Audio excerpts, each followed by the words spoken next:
monokubs, and gentle bears. It's your host, Monodiva.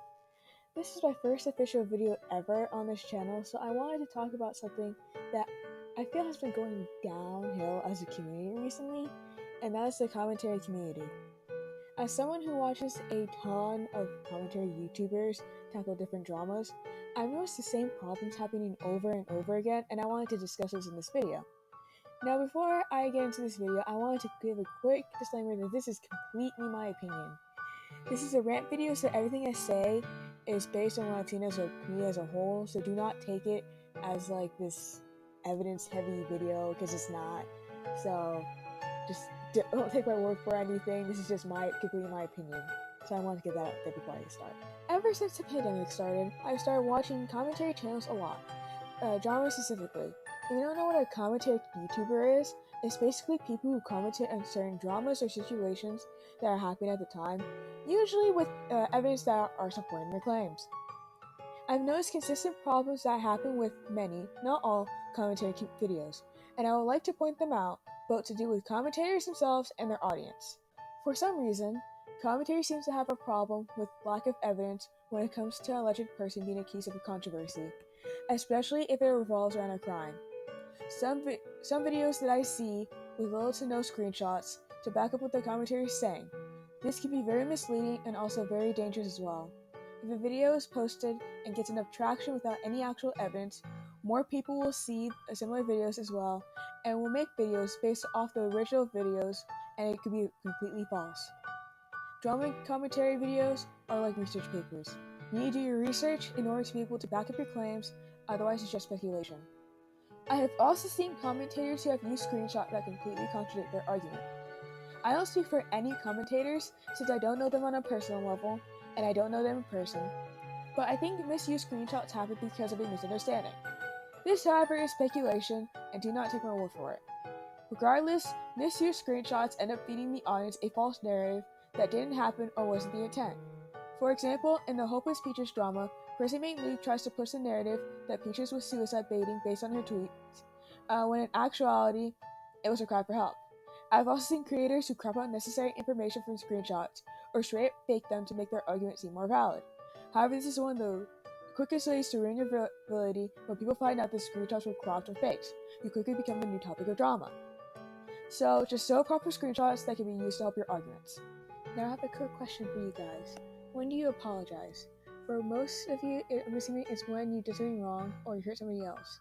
I have seen many commentators make mistakes when they cover drama. However, most refuse to acknowledge that they messed up in the first place and let alone apologize to the victim, leaving them with no closure after months of ensuing drama. When they do apologize, it's a terrible one because they never state what they did wrong, or they make a bunch of lousy excuses. Personally, I find this disturbing. Mistakes happen to everyone, and I know that sometimes it takes a bit of time to understand one's wrongdoings and know how it affects others. And I know sometimes pride gets in the way because you don't want to admit you were wrong. However, not apologizing doesn't make the problem disappear. It prolongs the issue. I have seen this issue happen quite a lot. I have seen two versions of double standards. The first is that a commentator will accuse another YouTuber and claim that they will leave the internet or act as if nothing had ever happened when a drama happens. But as soon as a commentator is proven wrong, they do the exact same thing they accuse someone else of doing. The second is a commentator will call out someone and they will come up with excuses, usually mental health, to nullify their mistakes. However, when a commentator makes the same mistake, they use the exact same excuse they accused the other person of doing. Both versions of double standards end up ruining the commentator's validity since they are not practicing what they preach. Criticism is important. It's how we grow in both the things we do and as a person. However, some commentary creators seem to dislike getting criticism, whether it be from another fellow commentator or their fan base. Creators deflecting criticism that they receive end up just repeating the same mistakes over and over again. For any commentary creator who is watching this video, please know that not all criticism is bad, knowing that constructive criticism is meant to help, not destroy. Now that I have discussed some problems that I found with commentators, let's shift it to the audience or the viewers. One of the reasons why I think drama ends up lasting for months is because viewers tend to take what commentators say as gospel, especially if they are a part of the commentator's fan base. Most viewers will watch a drama video and instead of formulating their own opinions and doing a bit of research, viewers will eat it up and regurgitate the information, not even considering that what the information could be provided is false. This issue was exactly what happened with the Smoker drama. Many people blindly believed Atari Pentagram stories, even though the screenshots were fake, and this ended up with so many videos spreading misinformation that weren't true. So for anyone watching this video, whenever you are watching a commentary video, please don't just believe what the commentary is saying immediately. Read the screenshots that are presented and make sure it matches with what the commentary is saying. Most importantly, form your own opinions. This next part is something that both commentators and viewers do, but I've seen this happen more often with the viewers. Some key factors that result in certain behavior fly over the viewer's head. One example would be age. Now, I'm not saying that age is an excuse for everything, but sometimes age really does matter, and it explains why a person might act the way they do. And I've seen so many dramas where really good artists or animators who are around 11 or 12 are run off the internet because they copied a certain trend. I've also seen teenagers being falsely accused of being a pedophile, when in actuality the people in the relationship are in the same age group, usually around a 2 to 3 year age gap. What I think makes this even more upsetting is that people will say, I am blank years old and I know this is wrong, which downplays the situation.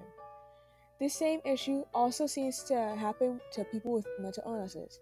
Again, I am not saying that mental illness is an excuse for people's actions, but I've seen people who just leave the internet because the audience will harass them saying that their mental illness is fake. When people make mistakes, especially new creators and children, we should try to educate them on why it's wrong and give them some space to learn and reflect on it, not harass them. This last issue that I want to talk about is probably the most infuriating to me, the hate bandwagon. Whenever a drama ensues, there's an argument and a counter-argument. It's like a debate. Most of the time, one argument will be more popular than the other. This is how the hate bandwagon starts. Whenever a controversy around a certain creator starts, and many commentary creators will be calling them out, most people will jump on the popular argument or bandwagon at the time. This causes them to wear rose-tinted glasses, and anyone who is in a different color is wrong. Most people who attempt to defend a creator will get harassed, doxxed, death threats, etc. What we need to realize is that it takes two to tango. There are always two sides to a story, and we as the audience need to listen to both sides before we jump to conclusions. Do I personally think that the commentary community is hopeless? No, I think the commentary community has the chance to be something awesome. However, I think the reason why the commentary community seems like a nightmare as of late is that the same mistakes are being repeated over and over. This is why it feels like the same drama is happening but with different people playing the game. Commentary is something that is supposed to keep others informed of situations that are going on in today's media, but it feels like everyone is trying to take the moral high ground. We need to break this cycle of constantly being at war with each other because of a difference in opinions. For commentary creators, if you are making a drama video on someone or just a drama topic as a whole, please do your research. Don't use faulty screenshots or no screenshots at all to back up your claims. Please also make an apology when you make a mistake and take criticism when needed. For viewers, please make your own opinions. Don't just blindly follow what is said or jump into the bandwagon because it's popular. Listen to as many perspectives as you can and make your own thoughts. With that, I conclude the video. Thank you guys for watching, and please comment down your issues with the commentary community in the comments below, and subscribe if you'd like to stick around for future content.